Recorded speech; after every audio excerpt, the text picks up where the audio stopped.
Columbina is finally here, and man, this cute moon goddess is crazy when it comes to boosting existing teams. However, to achieve the best results, there are some caveats you need to be aware of, which is why in this Columbina's Ultimate Guide video, I will go through every team comp and show you the best artifact and weapon loadouts in each of them, while at the same time, I'll also provide a brief explanation of Bina's kit and Constellations.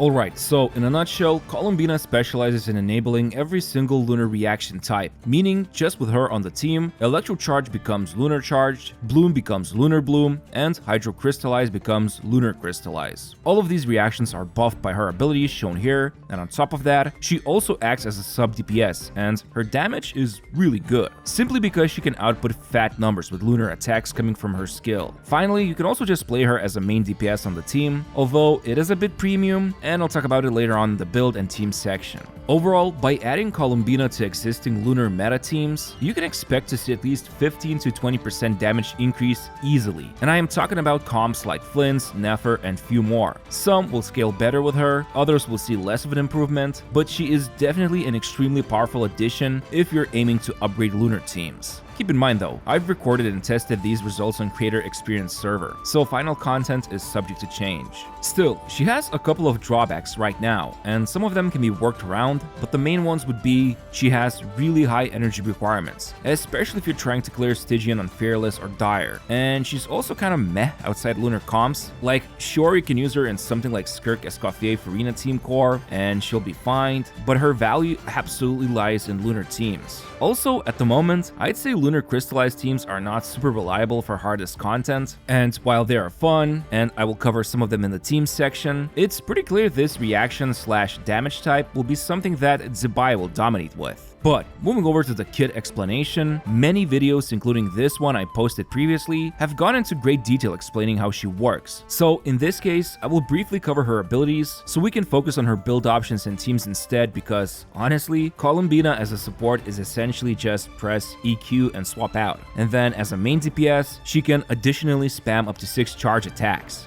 That's it. Anyway, so Bina's main source of damage is the skill. When initially casted, it deals a little bit of hydro damage, summons this gravity ripple which follows the active unit, and applies hydro damage every 2 seconds. The range is a lot smaller if the team doesn't have Ascendant Gleam, but I mean, come on. Aside from few exceptions, you'll always want to have Ascendant Gleam active. Now, the hydro damage coming from the skill is alright, but the real big numbers come from the skill's special ability called Gravity Interference, and it's a massive wall of text. So I'll just make it really simple. Every time anyone in the team causes a lunar type reaction, Gravity Ripple gains 20 points within 2 seconds. And at 60 points, depending on which lunar reaction was unleashed the most, Columbina will fire off that type of damage. Or in other words, usually every 6 seconds, Bina will deal either Lunar-Charged, Lunar-Bloom, or Lunar-Crystallize damage. You can see all of these attacks side by side, and interestingly enough, she delivers 5 Lunar-Bloom hits, which might seem small, but combined together can easily reach over 150 to 250k damage. As a reminder, the multipliers I'm showing here do not benefit from bonus damage because that's how the devs programmed lunar damage scaling. You can briefly take a look at this table and see what affects this skill's lunar damage. In short, Bina can easily dish out over 500,000 damage with just the lunar attacks with a free-to-play build like this one, and she will consistently apply hydro every 2 seconds. On top of that, her first passive also gives her up to 15% critical rate whenever gravity interference triggers. So after 18 seconds or so into the rotation, you can expect a 100% uptime of this massive crit rate boost. Now, when it comes to the burst, which costs 60 energy, it deals decent amount of damage initially, and then a lunar domain is summoned in the area, which seems to be about as big as Nahida's burst. And this lunar domain increases lunar damage by 40%, but in reality, this translates to about 10 to 15% actual increase, which is fine. And to be honest, the duration is also pretty long, 20 seconds. However, this is where the second passive talent also kicks in. Every lunar reaction gains unique benefits thanks to Lunar Domain, and starting with Lunar-Charged, there's 33% chance an additional hit will be caused by the Thundercloud. As you can see here, 2 hits pop up one after another immediately. And then, Lunar-Crystallize also has a similar boost. There's a 33% chance for every Moondrift hit to fire off an additional hit. Yet again, we can see instead of the usual 3 hits, now more of them show up thanks to the burst's passive. And then finally, finally, Lunar Bloom Reaction now grants Moon Ridge Dews, which appear below the usual Verdant Dews, and a total of 3 of them can be stored this way, and as you can see, they are charged up super fast. Like, it takes about a second, the first Verdant Dew didn't even charge yet, and already all 3 Moon Ridge Dews are charged up. The main benefit of this would be for Lauma and Neffer teams, where Lauma can now easily unleash her hold skill for bigger damage and more him stacks, which previously was not efficient to do without affecting Neffer's damage and rotation. Plus, with more Dews, it's also way easier to play Neffer, and same goes for Columbina as a main DPS. Speaking of which, let's quickly go through Columbina's normal attacks. You see, her normals just deal hydro damage, nothing special. They are beautiful, but deal negligible damage. However, her charge attack has a special property. If the team has any Verdant Dews, including the Moonridge Dews, just like Neffer, Columbina's charge attack will consume 1 Dew and deliver 3 Lunar Bloom hits. The damage is pretty good, but keep in mind this is with Lauma on the team, who provides significant boosting for Lunar Bloom damage. Like, I am talking about a serious damage drop-off if Lauma is missing in action. So keep that in mind if you're thinking of playing Columbina as a carry. Oh, and I guess you could also micro-optimize her charge attacks by doing dash cancels at just the right moment. It takes practice, but it's possible, and you could end up saving about half a second perhaps. Overall, Columbina's playstyles are simple. Just press skill and burst and swap to the rest of the teammates to enable all sorts of lunar reactions. And as a main DPS, just spam her charge attack up to 6 times before buffs run out. Not much to it otherwise. Either way, she's a really powerful booster for lunar comps, and her own damage is quite impressive as well. I mean, she is a goddess after all, not an Archon, but you know how it goes with every major version. Anyway, to build a god, we need to be smart about it. So let's talk about this next.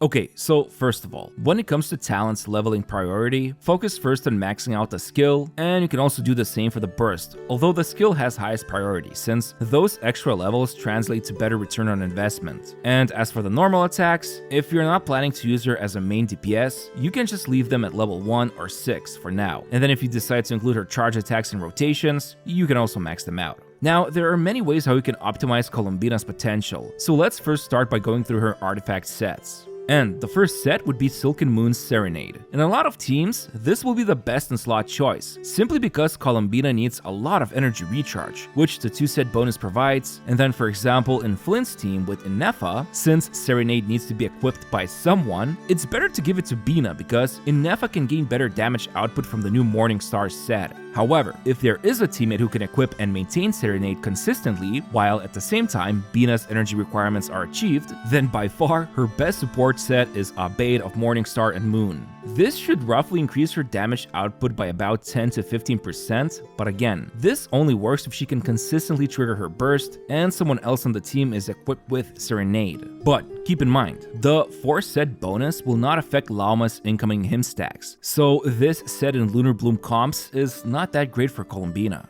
Now, the best set for main DPS would be Night of the Skies Unveiling. Although the problem with this set is that you need to watch out for critical rate because on a team with Lauma, without any artifact stats, Columbina already starts at basically 80% critical rate. And if you have C2 Nahida, then it's 90%, which is crazy when you think about it. So with this set, you want to prioritize HP percent and crit damage stats. Otherwise, here's a table with the rest of the artifacts. Keep in mind the 3 lunar sets I've just talked about will be the main ones to focus on farming, while the rest of the options, such as Deepwood, can be a decent alternative for Dendro comps, or if you simply want to boost her damage, just use a combination of 2-piece EM sets, or go for a Gilded set if she's the only Hydro unit on the team. Finally, there's Tenacity set for attack scaling teams, but it's like a really niche option. Alright, let's now talk about Columbina's main stats. Typically, the recommended main stats would be ER Sands, HP Goblet, and Critical Rate Circlet when using her best free-to-play weapon, Prototype Amber. I wouldn't recommend using Hydro Goblet since her lunar damage does not scale with this stat, although there are some rare exceptions such as this team of Lauma, Durin, and Sucrose, where Bina's skill and burst damage can be vaped, but it's not an amazing improvement, and it's only relevant in Vape Lunar Bloom comps. But yeah, otherwise, if you can reach energy requirements, you can go for HP Sands instead. And speaking of which, let's talk about this right now. So, how much energy does Columbina need? Well, with the signature weapon, she usually needs roughly 170% ER, with Favonius Codex around 180%, and with Prototype Amber it's about 155%. Any other weapon she's using, she needs around 215%, which is a pretty big number, and sure, it could be lower in Abyss or Theater mode, but if you're planning to use her in Stygian, yeah, she needs that energy to do her job well with the burst. Now, this leaves us with substat priority. First, make sure she has enough energy recharge from substats, then focus on getting critical rate and damage, and then afterwards, focus on HP percent, and lastly, elemental mastery. Flat HP won't hurt if it's there, but it has the lowest priority. I mean, look, long story short, the most easy and basic build you can go for, assuming she is equipped with Prototype Amber, would be to make sure she achieves around 155% ER. If you can do it with just substats, then HP, critical rate main stats are the way to go. Otherwise, use ER Sands. That's it. This build allows you to use Columbina in any team with comfort, and she still dishes out very strong damage. Anyway, last thing I want to go over would be the weapons. Her signature compared to Prototype Amber is about 35% stronger. This also assumes the 14 energy the passive provides, so overall, this is a pretty busted and basically the most relevant upgrade for Columbina. The only second strongest option besides the signature would be Sacrificial Jade, but it only becomes second strongest option after like third refinement. And overall, it's a battle pass weapon, so it costs money, and you can't really use it that efficiently with main DPS Columbina due to overcrit when Skyset is involved. So you'd have to go for something like Gilded, or funnily enough, Morningstar set, since the 4-set bonus remains active for 3 seconds after staying on field, so you can do some sweaty swaps if you really want to. But yeah, other than that, the best weapon that's completely free and only falls behind the signature would be Prototype Amber. Its passive helps restore 18 energy, which massively reduces ER requirements, and the team-wide healing it provides after using the burst is actually super relevant utility to have, since a lot of Bina's teams do not have healers. And yeah, she also gets HP substat, which makes all of her damage better. Otherwise, you could also use Favonius Codex, which helps the team with extra particles, but in exchange, Columbina's personal damage suffers. Overall, you can look at these tables. One of them shows how much team DPS is affected, while the other shows Columbina's personal potential. Hopefully this gives you a better context. But really, in majority of cases, just use R5 Prototype Amber, and if you want an upgrade, use either Sac Jade or Signature. Let's talk about team comps, because even though Columbina works best with other Nodcry units, there's a lot of flexibility involved, and I'd like to start by first covering Lunar-Charged archetype. So, the premium team would be Flints, Ineffa, Bina, and Sucrose. These are the recommended artifact sets shown here, and with this team, you can easily reach some of the highest DPS ceiling in the game. Like, this is the top meta team right now. However, if you don't have Ineffa, the drop-off in potential will be noticeable, but Fischl can work as a decent replacement, especially since both her and Sucrose's Hexerite buffs will then be active. You can also replace Sucrose with Durin to maintain Hexerite buffs and introduce some overload and extra pyro damage support. Next, there's Lunar-Bloom TEAMS. The premium team right now would be Lauma, Nefer, Bina, and a flexible last slot, usually reserved for either Cookie to provide healing, or Nahida or Sucrose to provide EM boosting. These would be the recommended artifact sets. Yes, it might seem strange, but giving Lauma 2-piece 80 elemental mastery sets helps maximize her buffing, while Nefer is on Sky set, and then Columbina is using Serenade, since Morningstar doesn't really help utilize Lauma's boosting. And then finally, the last support slot should be on Deepwood. However, with Cookie, you can also just give her Instructor set and put Deepwood on Lauma instead. Just make sure to swap back to Cookie to refresh Instructor's buff. Now, without Lauma on the team, you will notice a significant drop-off in damage. Simply put, Columbina is a good upgrade for Nefer, but first priority goes to Lauma because she makes or breaks this team in terms of high DPS. Still, you could go for something like Nefer, Nahida, Sucrose together with Bina. Speaking of which, Lauma is also a massive upgrade for main DPS Columbina. You can see the difference in damage without and with Lauma. Yeah, you can deal 2 or even 3 times lower damage without Lauma. I mean, this team is still quite powerful, but the Deer Lady simply makes it much better. Now, the premium team would be Lauma, Ineffa, and C6 Aino. This one so far feels the strongest, but you could also go for Durin, Sucrose, and Lauma for higher resistance shred and start enabling vapes. Otherwise, without Lauma, you could go for a team of Cookie, Nahida, and Aino. It's an alright team comp, especially if you have C2 Nahida from the older days. Moving over, Lunar-Crystallize teams are pretty strong, but it's clear this lunar damage type is reserved for Zibai when she comes out. Now, if you need a quick explanation how it works, well, basically, when the enemy has Hydro Aura on them, first time Geo is applied, Lunar-Crystallize is caused, and 3 of these Moon Drift constructs appear, and then every third Lunar-Crystallize reaction, 1 shot from each Moon Drift is fired off. So 3 total. In other words, it's like you build up the Lunar-Crystallize in advance, which won't do anything 3 times, and then 3 actual shots are fired off every third reaction. Here are some details you can quickly look at. It's honestly similar to how Lunar-Charge works, so like anyone who contributes to this reaction, their stats are taken into account to calculate final damage, but the most interesting thing about this new reaction is that there's no limit like 2-second intervals Lunar-Charge has, and the speed and quantity of these shots basically just depend on how often the Lunar-Crystallize reaction is caused. I mean, look, right now without Zibai, this new reaction is decent, and for example, a team of Navia, Farina, and Shilonen can fire off those shots for around 20k damage each, which is quite nice. Other than this team, I like this team comp of Chiori with Sucrose, who acts as a driver, and then Ineffa and Columbina deal the majority of damage. So it's like a mixture of Lunar-Charged and Lunar-Crystallize. And you could even replace Sucrose with Navia if you want to. Surprisingly enough, Noelle has an interesting interaction here, due to no ICD limiting her in a team comp such as this one with Zhongli, or you can replace the Wine Guy with Chiori. Remember, she can summon 2 of her dolls thanks to the Moon Drifts being counted as constructs. Or lastly, there's Ito with Chiori and Goro. I don't know, I'm probably reaching here a little bit, but hey, you can do it if you want to. Still, you've probably noticed how good Columbina is together with Ineffa, and I've talked about this in my previous video, but in a nutshell, this new team archetype called Bineffa now allows players to go for so many different team comps, simply because Bineffa's damage is just so strong. You can literally make any team work with them. For example, main DPS Venti with Durin will love Bineffa. Same goes for Chaska and Benny together, which will result in some strong DPS. Or how about Hu Tao? Bring over Yelan or Xingqiu and suddenly she's relevant again. Well, in terms of damage. Same goes for Arlecchino, whom you can use together with Benny or Shilonen. Or how about this wacky team of Mizuki with Auroran? Or you can use Durin instead. Heck, you can even go for just classic Taser by just using Fischl and Sucrose if you don't have Flints. Point is, this Columbina plus Ineffa duo is super strong, but the most important takeaway here would be that you can easily run them both using the new Morning Star set to maximize their damage output, but be sure to have someone else on the Serenade artifact set, so they can gain extra 10% lunar damage and 120 EM, and if possible, get VV set or Resistant Shredder involved. Like even this team comp of Raiden with Serenade and Favoni's Lance is pretty dope. Sure, her damage is pitiful for an Archon these days, but she contributes enough with extra energy and Serenade set. Lastly, if you're looking for some free-to-play team comps, there's really not that many variations since Columbina works best with 5-star Not-Cry units. However, a team of Sucrose, Aino, and Fischl can still be decent. Or you can even replace Sucrose with Aoife. Or if you don't have any 5-star Not-Cry units, but recently pulled for Durin, you can use him and Yehoda together with Fischl in this wacky team.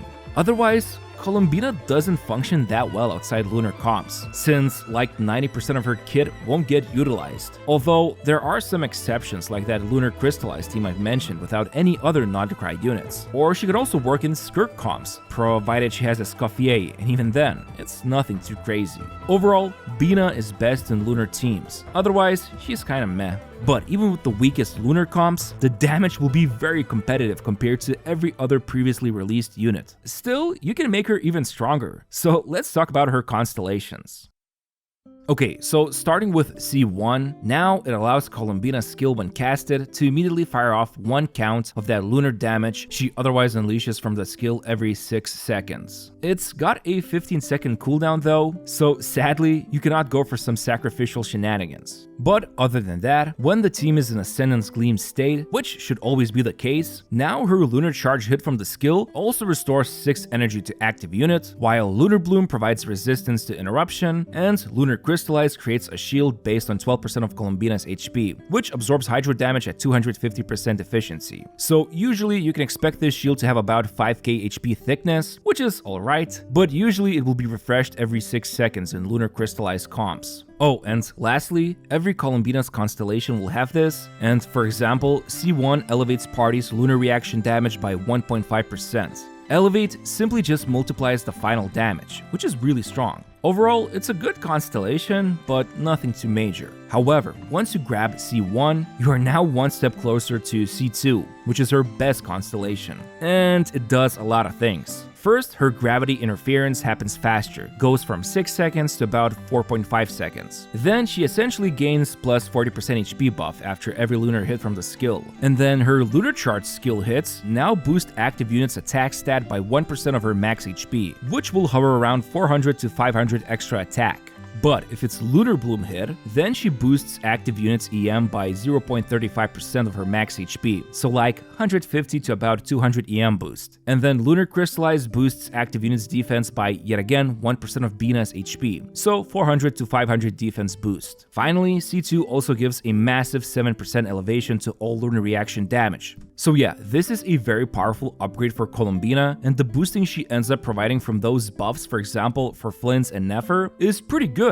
But more than anything, C2 just turns Columbina into a very scary sub-DPS. Now, C3 gives the usual 3 levels for the skill and elevates team lunar reaction damage by 1.5%, which with all things considered, her skill is the main source of her damage, and it's not the worst upgrade. But I wouldn't go for it personally, especially if you prefer playing her as main DPS with Lauma, since the skill's multipliers wouldn't benefit from Lauma's burst. Moving over to C4, every gravity interference now restores 4 energy for Bina. Usually this results in 20 energy gain per rotation, so her ER needs decrease significantly. And then this next part is quite deceiving because it essentially says that her max HP further increases lunar damage she deals with the skill, and it would sound like it basically doubles her damage, but in reality, this is like a small bonus and the damage increase overall is quite pathetic. Other than that, keep in mind 1.5% of lunar reaction is boosted yet again. However, the worst constellation would be C5. It's just really mid, not much else needs to be said about it.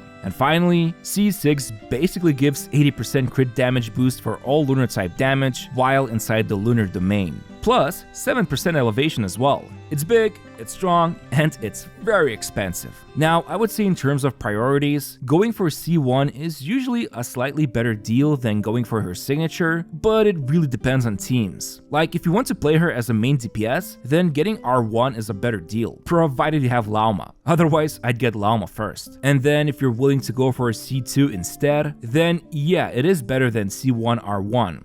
But after that, I would really not bother pulling more copies, and if yet again, you just want to push Bina's main DPS capabilities, get Lauma first, and then actually get Lauma to C2 if you really want to see big numbers on her lunar blooms. But yeah, that's pretty much it when it comes to this guide. Hope you found it useful, and I'd really appreciate it if you could press the like button on this video and help support my channel by subscribing to me. Thanks, and see you very soon.